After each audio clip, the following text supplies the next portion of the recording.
আপনাকে যেতে হবে মায়ানমার। এখানে আছে আরাকান আর্মি, কোন বোধ জ্ঞান নাই। আপনি মনে করি ভাই জনগণের সাথে থাকেন, আপনারা কই যাবেন আমি জানি না, বান্দার বানানোর সময় বানাইতে অনেক সময় লাগবে, এই সময় আপনাকে দিবে না। সুতরাং হাসিনা দিয়েছিলেন, হাসিনা শিক্ষা পেয়েছেন। আপনি শহীদ জিয়ার সন্তান, শহীদ জিয়ার দল, এটাকে অপমানিত করবেন না। সারাদিন সাহেব ছিলেন শিলংয়ে, আমার প্রধানমন্ত্রী ছিলেন লন্ডনে।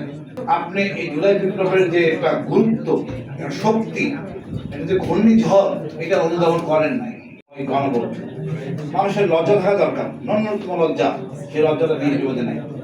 আপনি কার সাথে কথা বলে বলতেছেন? আপনি তো আমাদের মধ্যম ছিলেন, এখন এই পার্টি বানালেন কেন?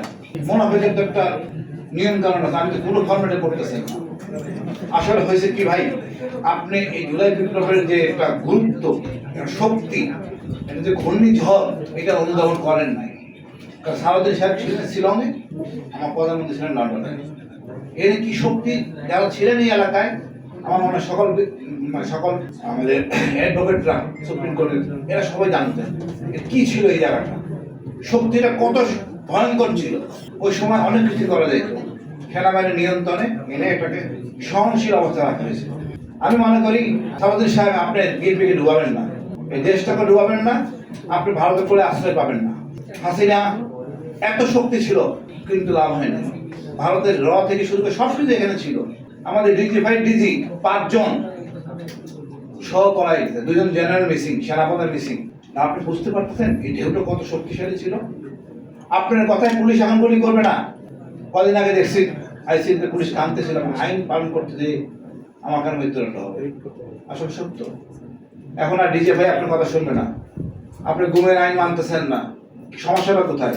আপনার চরিত্র তো খোলস হয়ে যাচ্ছে, যাতে আপনি গুম করতে যাচ্ছেন, আপনি মিথ্যা বক্তব্য দিচ্ছেন সংসদে, এটা কোনো মতে কাম্য না। আপনি শিলংয়ে কিভাবে ছিলেন আমার জানা দরকার নাই। আপনি কাকে পাঠাতে যাচ্ছেন? ভারতকে। তাহলে আপনি কিভাবে শিলং গেলেন এইটা তদন্তের বিষয়। ওখানে চলে আসবে আমাদের সুকরণের বাড়ি কিভাবে ভারতে গেল, চলে আসবে আরো অনেক গুম ব্যক্তি ভারতে নিয়ে যাওয়া হয়েছে। এই দেশটা ভারতের কাছে বরাদ দেওয়া হয় নাই। সুতরাং হাসিনা দিয়েছিলেন, হাসিনা শিক্ষা পেয়েছেন। আপনি শহীদ জিয়ার সন্তান, শহীদ জিয়ার দল, এটাকে অপমানিত করবেন না। আমি মনে করি আপনি জনগণের সাথে থাকেন, এই যে অঙ্গীকার, এটা মেনে চলেন। আপনার তো কোনো ক্ষতি নাই, আপনি কেন ফ্যাসিস্ট হবেন?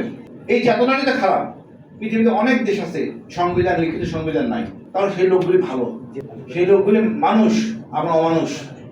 আইন করে আপনাকে সবাই রাখা যাচ্ছে না, আপনি জবান দিয়ে জবান রাখতেছেন না, আপনার তো আমি ভরসা পাচ্ছি না। একবার যদি ছাত্রজন আবার খেপে যায়, আপনারা কই যাবেন আমি জানি না, বান্দার বানানোর সময় বানাইতে অনেক সময় লাগবে, এই সময় আপনাকে দিবে না, খুব ট্রাবলে পড়ে যাবেন। এবার মার খেতে পুলিশ, দাঁড়া বন্ধ খেতে আর্মি, এরপর কিন্তু খাবেন আপনারা, এবং মহাবিপদে পড়বেন। ভারত আপনাকে নেবে না, ওই হেলিকপ্টার C-130 আর্মির এটা দিবে না আপনাকে। আপনাকে যেতে হবে মায়ানমার।